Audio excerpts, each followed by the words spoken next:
이런 조정 구간에서 어떤 흐름을 보이는지를 분석을 하면 된다는 거죠. 이 안에서 논단 말이에요. 이 안에서. 근데 여러분들은 이걸 기다릴 수 있는 인내력이 없는 거예요.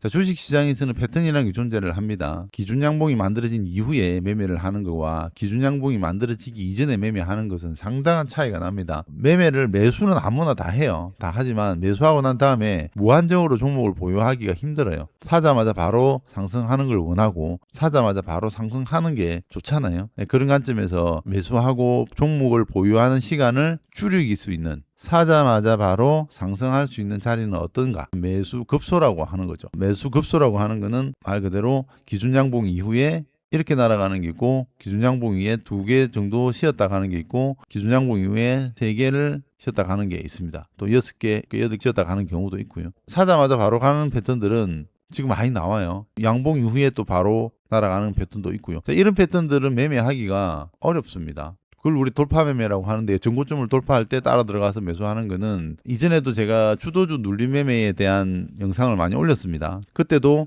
반응이 별로 없어요. 왜? 눈으로 보고 이해는 하는데 본인이 엔터를 치려고 하면 잘 안 되는 거예요. 그나마 매매가 잘 되는 게 한 번 매수해서 5에서 10% 또는 20% 정도 파동이 나오는, 제가 표현하는 방식으로 하면 마디를 먹는 매매라고 하는데요. 한 번 매수해서 5에서 10% 또는 많게는 20%, 30% 상승 파동을 먹는, 한 마디를 먹는 매매가 초보자나 직장인분들이 하기가 좀 좋아요.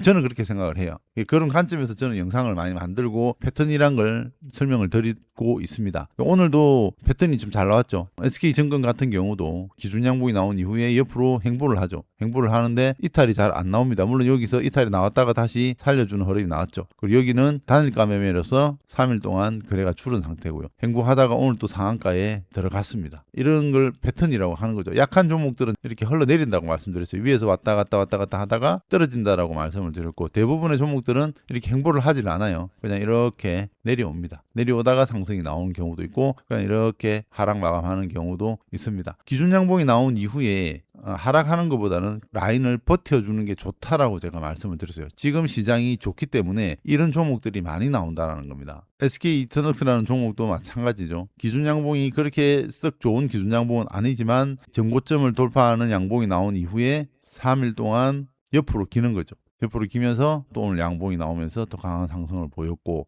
코다즈 컴바인이죠. 코다즈 컴바인 같은 경우도 기준양봉 상한가가 나온 이후에 빠지지가 않았어요. 하락하지 않고 그대로 옆으로 행보하면서 윗꼬리만 따라주다가 오늘 또 20% 이상 파동이 나오는 흐름을 보였습니다. 기준양봉을 잘 분석을 해서 가격 조정을 주는 종목이 아닌 옆으로 행보하는 종목만 여러분들이 잘 찾아서 저점을 매수를 하고 파동이 나왔을 때 매도를 하면 수익이 날 수가 있는 거죠. 이 마디를 먹는 매매를, 제가 한 파동을 먹는 매매를 말씀을 드리고 설명을 드리는 거예요. 수익률 자체가 최소 5에서 10% 또는 20%, 30%까지도 노려볼 수 있는, 저점 매수만 잘하면은 30% 이상의 수익도 노려볼 수 있는 패턴 매매를 많이 설명을 드립니다. 그런 관점에서 보시면은 도움이 많이 될 거다. 오늘도 이런 패턴 매매들이 많이 나왔어요. SK증권 같은 경우는 보고 계신 분들이 많을 거예요. 증권주들이 많이 상승을 보였기 때문에 빈 박스를 만들고 있던 SK증권이 오늘 갭 상승을 띄우면서 강하게 상승이 나왔습니다. N자형 상승이 나오는 거죠. 이런 눌림목 매매만 여러분들 잘 구사를 해도 충분히 수익을 낼 수가 있다. 이 기준양봉을 어떻게 찾느냐가 중요한 거거든요. 기준양봉을 찾을 때 전고점을 돌파를 하면 좋고, 신고가 하면 좋고, 거래 대금이 많이 실리면 좋고, 장대 양봉이 나오는 종목들은 세력의 개입이 되어 있기 때문에 그런 종목들은 계속 추적 관찰을 해야 되는 거죠. 개입을 하는 종목들이 가격 조정을 주지 않고 계속 행보를 하고 있다라고 한다면 그런 종목들은 갈 가능성이 높다라고 판단을 하는 거예요. 반드시가 아니라. 그런 관점에서 접근을 하시면 되는 거예요. 이렇게 흘러내리는 경우들은 뭔가 시장의 주도주가 아니거나 이 종목의 상승 모멘텀이 죽었거나 더 상승하기 위한 눌림이 나오는 경우도 있고요. 그런 경우의 수가 많기 때문에 매매하기가 더 힘들어지는 거예요. 이런 조정 구간에서 어떤 흐름을 보이는지를 분석을 하면 된다는 거죠. 이 이야기는 제가 너무나도 많이 설명을 드렸기 때문에 여러분 이 패턴을 보면 모르겠어요. 이 안에서 논단 말이에요. 이 안에서. 근데 여러분들은 이걸 기다릴 수 있는 인내력이 없는 거예요. 없기 때문에 놓치게 되는 거죠. 수렴 이후에 어제 갔어야 되죠. 어제 가야 되는데 한 번 더 누르고 오늘 진짜 제가 설명을 드렸기 때문에 찾기가 쉬워요. 코다즈 컴바인 같은 경우도 분차트에서 흐름을 보면 여기 라인을 이탈을 하지를 않아요. 이런 라인들을 계속 살려놓고 있다는 거죠. 여기에 저점 저점을 찍고 여기서 저점을 찍고 여기서 저점을 찍고 그리고 여기서 이런 식으로 수렴이 되는 거죠.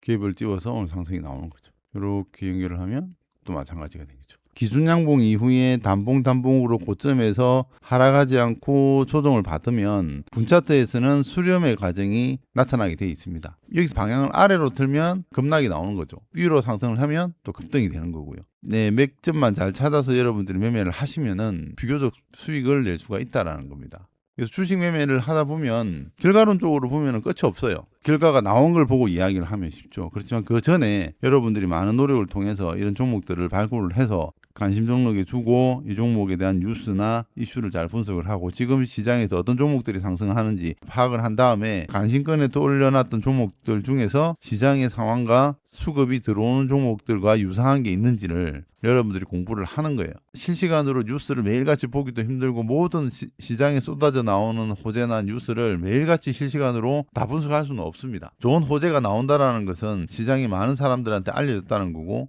많은 사람들이 좋은 소식을 들으면 뭘 할까요? 매수를 하는 거거든요. 그럼 매수를 하면은 거래량이 늘어나겠죠. 거래량이 늘어나면 주가는 상승을 하겠죠. 매수세가 늘어나니까. 매수세가 늘어나면 주가는 5에서 10% 상승이 나올 거고 거래 대금은 늘어날 거고 그 틈을 타서 매도하는 사람과 매수하는 사람의 공방이 벌어지면서 매수세가 많아지면 주가는 상승하면서 거래량은 늘어나겠죠. 정고점을 넘어가고 장대 양봉이 나온다라고 하면 일단 그 종목을 먼저 분석을 해보는 거예요. 많은 사람들이 사고 있고 많은 사람들이 샀다라고 하는 것은 그만큼 주가 상승 여력이 높다라고 보는 거예요. 그만큼 주가 상승의 여력이 있다라고 판단을 하기 때문에 기준 양봉이 나오고 전고점을 돌파하고 신고가가 나온 종목들을 우선적으로 보게 되는 겁니다. 그런 종목들을 또 바로 양봉에서 사기는 또 힘드니 눌러줄 때, 조정을 줄 때 종목을 매수를 하는 게 되는 거죠. 이전 영상에서 생각보다 논리적으로 비판하시는 분과 막무가내로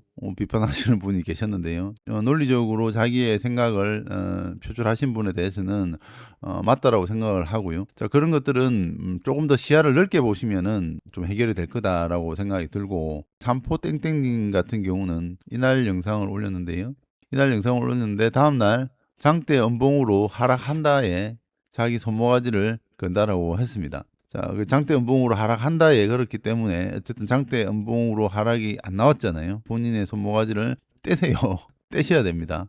본인이 그렇기 때문에 제가 예전처럼 열정이 좀 많으면은 논리적으로 하시는 분에게는 다른 시야가 있다라는 걸 좀 말씀을 드리고 싶긴 한데 제가 예전만큼 열정이 강하지는 않습니다. 시야를 한쪽으로만 보지 말고 다각면으로 보면 도움이 되지 않을까. 이런 주식 투자로 돈을 번다라는 건 여러 방식이 있습니다. 단기 매매, 스윙 매매, 중장기 매매. 각각 매매의 스타일들이 다 다릅니다. 단기는 단기 나름대로의 핵심 포인트가 있고요. 스윙은 스윙 나름대로의 또 포인트가 다 있습니다.